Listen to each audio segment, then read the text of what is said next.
வாழ்க்கையே விசுவாச அறிக்கையா இருக்கிறது. ஆமென். எங்க கேள்வி கேட்கிறான் அங்க அறிக்கை பண்றான். பிலாத்துக்கு முன்பாய் நல்ல அறிக்கை பண்ணாராம். நீ ராஜாவான்? ஆம், நான் ராஜாதான்.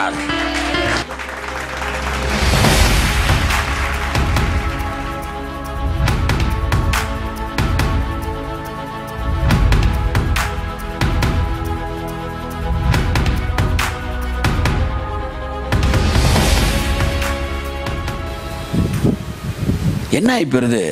உங்களை பேச வச்சிருது. என்ன ஆயிருது? விசுவாச அறிக்கைன்னா நிறைய பேர் பேப்பர் எழுதி வச்சுட்டு சொல்லிக்கிட்டு இருக்கிறாங்க. அது கிடையாது விசுவாச அறிக்கை. ஆமா, ஒருவேளை சொன்ன பரவாயில்ல, சொன்னதுக்கு அப்புறமா விசுவாச அறிக்கைன்னா என்ன தெரியுமா? உன் வாழ்க்கையில் நீ பேசுற பார் பேச்சு.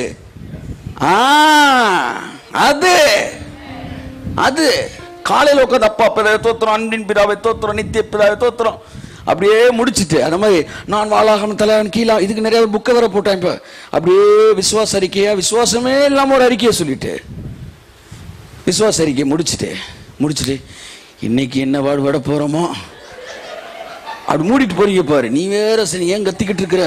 விசுவாச அறிக்கையை படிச்சுக்கிட்டு இருக்கேன்ல வச்சுட்டு அப்பா எப்படியோ பார்த்து நடத்துங்க. இதுதான்டா அறிக்கை. டைட்டில் என்ன?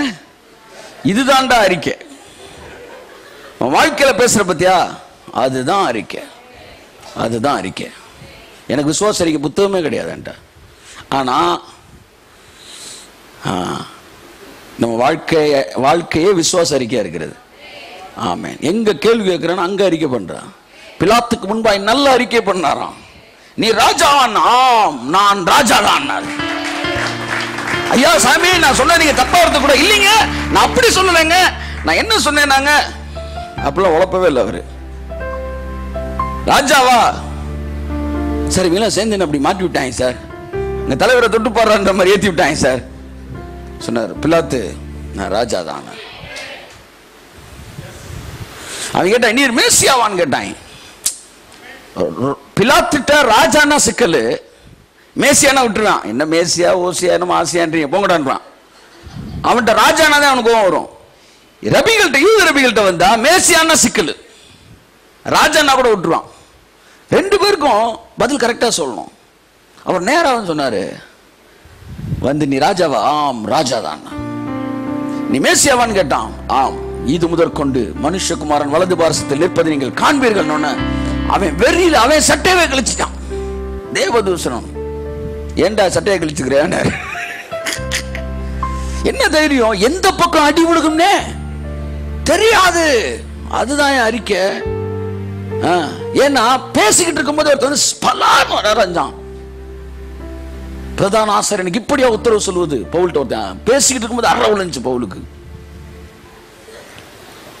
ஆமென். அவன் உன்னை விரும்பிட்டு இருக்கிறான். மாத்தி சொன்ன அடிப்பான். யார் சொன்னார்? ஆம், நான் மேசியா தான். கர்த்தரின் மேய்ப்பராக இருக்கிறார். எங்க ரூமுக்குள்ள சொல்றது இல்ல, ஏசி ரூமுக்குள்ள சொல்றது இல்ல, ஐசியு பக்கத்துல சொல்றது. கர்த்தரின் மேய்ப்பராக இருக்கிறார், நான் தாழ்ச்சி அடையேன். கர்த்தரை நீடித்து நாட்கள் திருப்தி ஆக்குவார். விசுவாச அறிக்கை எழுதி வைத்து வாசிப்பதல்ல. பணப்பிரச்சனை நேரங்களிலே, பணம் இல்லாத நேரங்களிலே கர்த்தர் என் குறைவை நிறைவாய் மாற்றுவார் என்று பேசுவது அறிக்கை. வியாதி நேரங்களிலே நான் நீர் பாய்ச்சாம தோட்டம் போல இருப்பேன் என்று பேசுவது என்னது? அறிக்கை.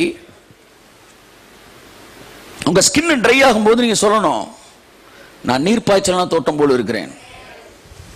இடையில மோதப்படலாம், தாக்கப்படலாம், அதெல்லாம் ஒரு விஷயம் இல்லை. ஆனா மறுபடியும் நீங்க ஃபிளரிஷ் ஆவீங்க. கையத்தட்டு. ஆமென். என் எலும்புகளை நினைவுள்ளதாய் மாற்றுவார். மகாவரட்சியான காலங்களிலும் கர்த்தர் என் ஆத்மாவை திருப்தியாக்குவார் என்கிற வார்த்தைகள் நம்முடைய இயல்பாக நம்முடைய வாயிலிருந்து வருவது. எப்பொழுது வருகிறது?